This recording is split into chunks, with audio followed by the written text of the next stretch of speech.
BNM Balochistan में वो सबसे पहली पार्टी है जिसने पाकिस्तान के पार्लियामेंट को छोड़ा। मूवमेंट गैर पार्लिमानी सियासत करती है बलूचिस्तान में।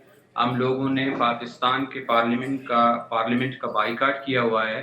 बीएनएम वो सबसे पहली पार्टी है जिसने वाजे और साफ अल्फाज में ये कहा है, और हम ये आज भी कहते हैं कि हम पाकिस्तान के साथ किसी भी तौर पर रहना नहीं चाहते, हम पाकिस्तान से आज़ादी चाहते हैं। एक दुनिया में एक तरीका माना जाता है जद्दोजहद का, जब आपकी ताकत कम हो और आपसे ज़्यादा ताकतवर आपके कंट्री पर आपको ऑक्युपाई करे, उस पर कब्ज़ा करे, तो यही सबसे अच्छा रास्ता रहता है, जिस तरह शहीद भगत सिंह और उनके साथियों ने किया। जो बॉम्ब का जो ऑपरेशन है, मैं ये समझता हूँ कि बॉम्ब का ऑपरेशन एक सिंबॉलिक ऑपरेशन है, एक अलामती उसकी एक ऑपरेशन है, ये दिखाने के लिए कि बलूचिस्तान में एक ऐसी ताकत मौजूद है।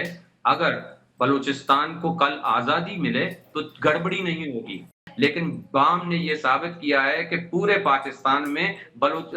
बलूचिस्तान में पाकिस्तान का कोई रेट नहीं है। समाचार अगर उस रेट को सड़कों पर नहीं आते तो उनकी अपनी पॉलिसी है, अपनी हिकमत अमली है, और जब भी सड़कों पर आना चाहे वो पूरे बलूचिस्तान में अपनी रेट दिखा सकते हैं कि ये पाकिस्तान के पास नहीं है। ये मैसेज हमारे दोस्तों के लिए भी है, ये मैसेज हमारे दुश्मनों के लिए भी है कि मित्रों, शत्रुओं, ये देखो कि बलूचिस्तान बलूचों का है, ये बलूचिस्तान पंजाब और पाकिस्तानियों का नहीं है। कितने साल हो गए हैं, बिलियन डॉलर्स उन्होंने लगाए हैं वहां पर। चाइना ने एक मिसाल है कि बलूच जंग की वजह से, जिसको हम आजादी की जंग कहते हैं, उसकी वजह से उसके अपनी पूरी ताकत रखने के बावजूद वो एक कदम भी आगे नहीं बढ़ रहा। मेरा नाम काजी दाऊद मोहम्मद रेयान है। मैं बलूच नेशनल मूवमेंट का इंफॉर्मेशन सेक्रेटरी हूँ। बलूच नेशनल मूवमेंट बीएनएम के नाम से जिसे जाना जाता है। बलूच नेशनल मूवमेंट गैर पार्लिमानी सियासत करती है बलूचिस्तान में। हम लोगों ने पाकिस्तान के पार्लियामेंट का बाइकाट किया हुआ है।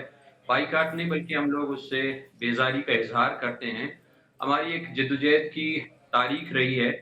हमारे बुजुर्गों ने, हमसे बड़े जो थे, उन्होंने पाकिस्तानी पार्लियामेंट में जाकर भी सियासत की, लेकिन हम लोगों ने इसका कोई नतीजा नहीं देखा। एक तो जो सिस्टम है वहाँ पर चल रहा है, वहाँ पर बलूचिस्तान की जो एक तारीख है, बलूच कौम की जो एक तारीख है, और जो हमारा कल्चर है, जिस तरह हम अपनी ज़िंदगी गुजारते हैं, तो ये सारी चीज़ें हमारे लिए बहुत कोशिशें की गई कि थोड़ा-सा हमारी जो पार्टी थी, बहुत वो भी पार्लियामेंट में हमारे बुजुर्ग, हमारे जो हमसे पहले आने वाले लोग थे, वो हिस्सा रहे हैं।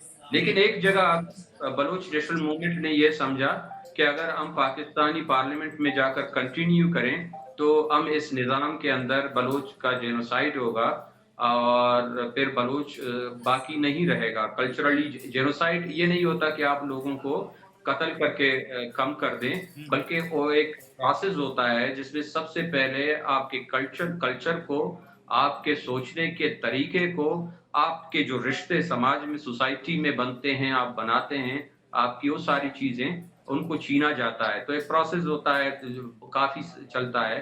तो अगर हम उस पार्लियामेंट का हिस्सा होते, उस निज़ाम को कबूल करते, और हम इस वहम और भरम में रहते कि हम उसके अंदर रहकर ये सारी चीज़ें करेंगे, तो हमारे जो बुजुर्गों ने, हमारी पार्टी शहीद ख्वाजा गुलाम मोहम्मद, या उनसे पहले शहीद फिदा अहमद ने ये सोचा कि हमें पाकिस्तानी पार्लियामेंट से बाहर रहकर सियासत करनी चाहिए।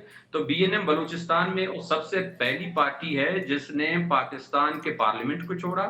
बीएनएम वो सबसे पहली पार्टी है जिसने वाजे और साफ अल्फाज में ये कहा है, और हम ये आज भी कहते हैं कि हम पाकिस्तान के साथ किसी भी तौर पर रहना नहीं चाहते, हम पाकिस्तान से आज़ादी चाहते हैं। धन्यवाद सर। अच्छा सर, सबसे पहले मेरा जो सवाल है कि ये डीएलएफ ने जो ऑपरेशन बाम शुरू किया है, इसका बाम का मतलब क्या है सर? बाम बदान, उगता हुआ सूरज। अच्छा, इसका सर जो मतलब उगता हुआ सूरज है, तो डीएलएफ ने जो ऑपरेशन बाम शुरू किया है, इसमें हमारे पास जो रिपोर्ट आई है 70 हमलों की है, लेकिन वो 80 से ज़्यादा हमले उसने किए हैं, करने का दावा कर रही है। तो इसके पीछे क्या मुसलसल जद्दोजहद हो रही है, क्या है इसके पीछे भी है?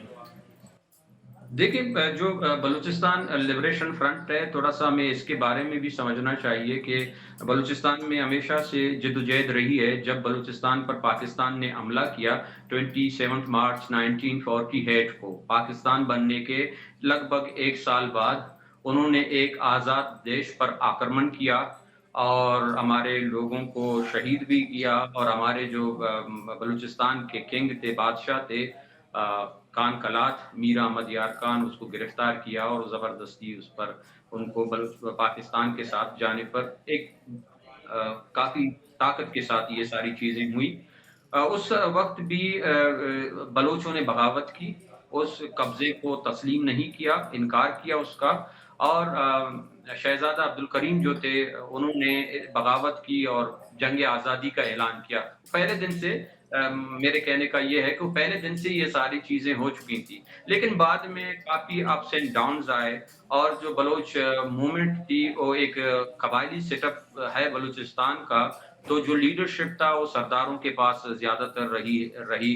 लेकिन बलूचिस्तान लिबरेशन फ्रंट के बारे में जो है वो एक नए उबार का नाम है। जब से बलूचिस्तान लिबरेशन फ्रंट बनी है, तो सोच ये थी कि हम लोगों को सिर्फ सरदार के भरोसे नहीं रहना, वो एक शख्स है, एक व्यक्ति है, वो जो चाहे सोचे तो फिर हम सारे लोग उसके पीछे रहेंगे, बल्कि हमारे पास एक पॉलिटिकल ऑर्गेनाइजेशन होनी चाहिए और हम अपने ऑर्गेनाइजेशन स्ट्रक्चर के अंदर रहकर एक जद्दोजहद करें। इसमें फिर सारे जो बलोच हैं, कोई सरदार हो या ना हो, कोई गरीब जो लोग हैं, जो आम लोग हैं, बलूचिस्तान लिबरेशन फ्रंट की जो कुव्वत है, वो आम लोगों से मिलकर बनी है।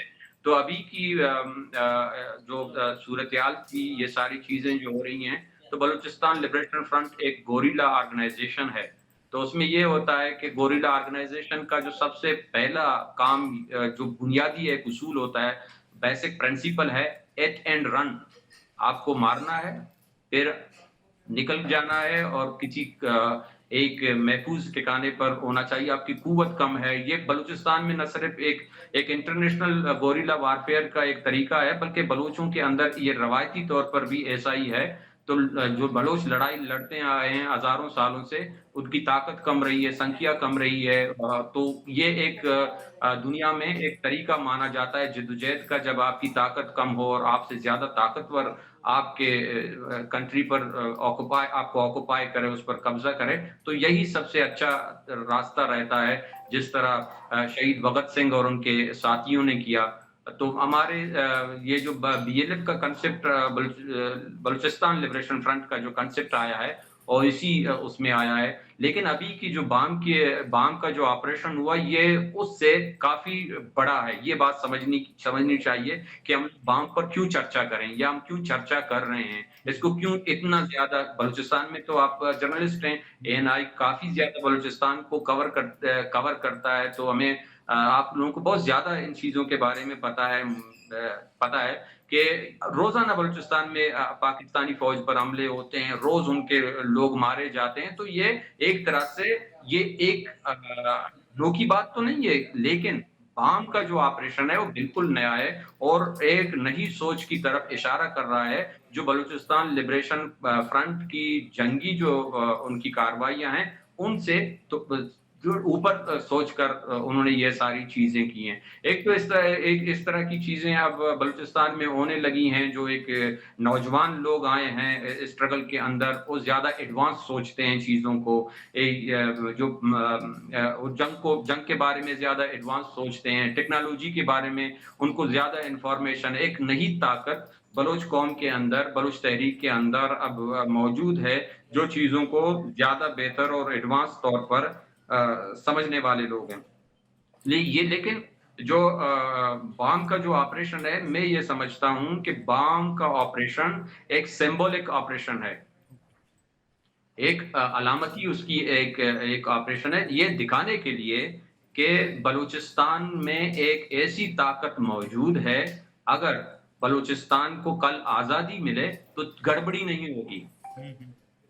इस तरह जो बाहर के मुल्क हैं वो ये सोचते हैं अगर यहाँ पर बलूचों को आज़ाद किया जाए तो गड़बड़ी होगी, लोगों को किस तरह कंट्रोल किया जाएगा, फिर हर एक जो क्षेत्र के लोग होंगे तो हर एक अपनी तरह से सोचेगा, वारलाट होंगे। तो जिस तरह होता है जंगों में दूसरे क्षेत्रों में हमने ये सारी चीज़ें देखी हैं रीजन्स में कि वहाँ पर इस तरह की गड़बड़ी होती है। जो इंटरनेशनल पावर्स हैं, जो हमारे मित्र हैं, जो हमारे दोस्त हैं, उनके ज़हन में भी ये बात है कि ये लोग उन लोगों के पास इतनी ताकत है कि ये कल बलूचिस्तान की आज़ादी की अगर कोई सहायता करना चाहे बाहर से, तो हम लोग बलूचिस्तान को एकजुट रख सकते हैं, हम पूरे बलूचिस्तान में अपनी ताकत दिखा सकते हैं। तो एक पॉलिटिकल मैसेज है, एक उस जंगी पैगाम से ज़्यादा मैं समझता हूँ एक सियासी पैगाम है, पॉलिटिकल मैसेज ज़्यादा है कि बीएलएफ ने ये दिखाने की कोशिश की है कि पाकिस्तान दुनिया को ये दिखा रहा है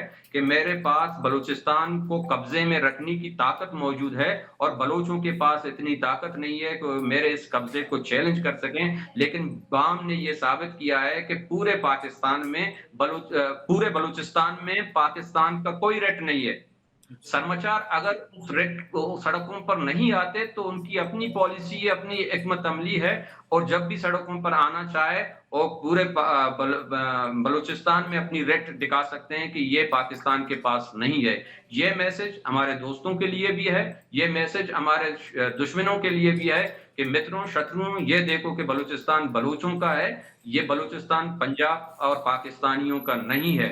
और इसमें ये हम देखते हैं कि सीपेक एक बिलियन डॉलर्स एक प्रोजेक्ट है चाइना का, तो वहां पर उन्होंने बिलियन डॉलर्स लगाए हैं चाइना पाकिस्तान इकोनॉमिक कॉरिडोर पर। और इसमें फिर और दूसरे भी कंट्रीज हैं वो भी चाहते हैं कि बलूचिस्तान में आकर वो लोग अपना इन्वेस्टमेंट करें। खास तौर पर ग्वादर में उनकी नजरें लगी हुई हैं कि वो चाहते हैं कि वहां पर हम लोग इन्वेस्टमेंट करें। लेकिन आप सब देख रहे हैं कि कितने साल हो गए हैं, बिलियन डॉलर्स उन्होंने लगाए हैं वहां पर। चाइना ने एक मिसाल है कि बलूच जंग की वजह से, जिसको हम आजादी की जंग कहते हैं, उसकी वजह से उसकी अपनी पूरी ताकत रखने के बावजूद वो एक कदम भी आगे नहीं बढ़ रहा।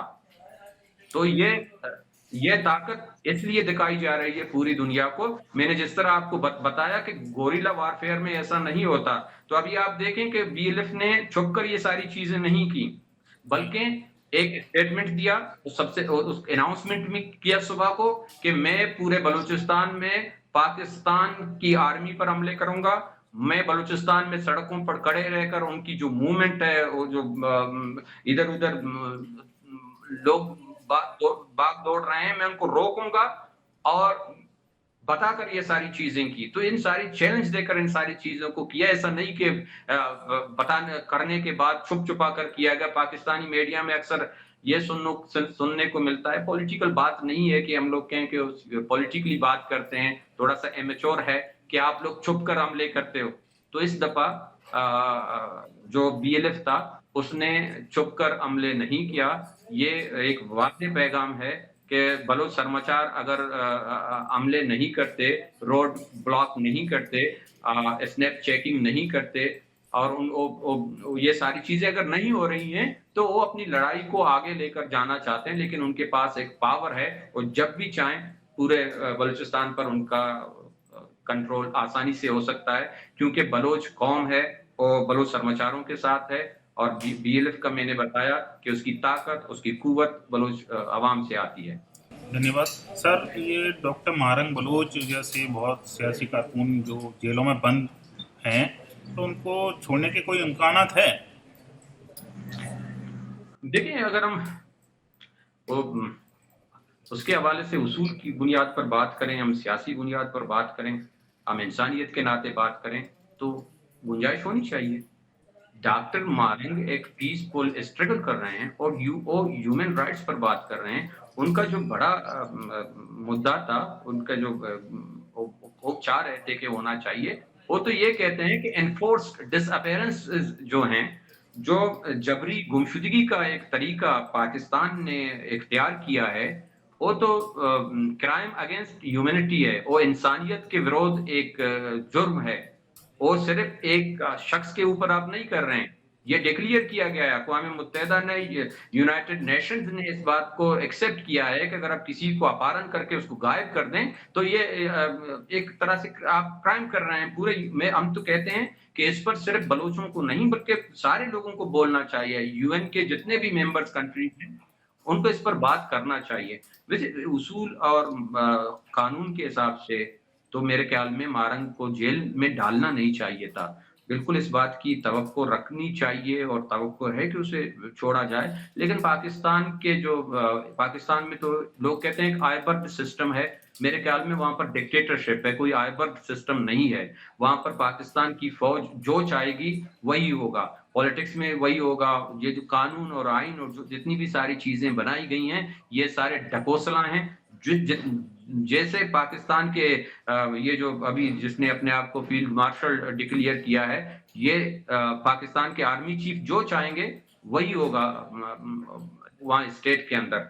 तो मेरे ख्याल में ऐसा नहीं लगता कि वो लोग इस बारे में कोई अच्छी सोच रखते हैं। तो मेरे ख्याल में मारंग और उनके दोस्तों के लिए जो पॉलिटिकल स्पेस है उसको खत्म किया गया और हम इसकी मजम्मत करते हैं, निंदा करते हैं कि ऐसा नहीं होना चाहिए। Network 18 decimates Times Internet with over 6 times more unique users on social media. Network 18, the undisputed leader of news networks, way ahead of the times.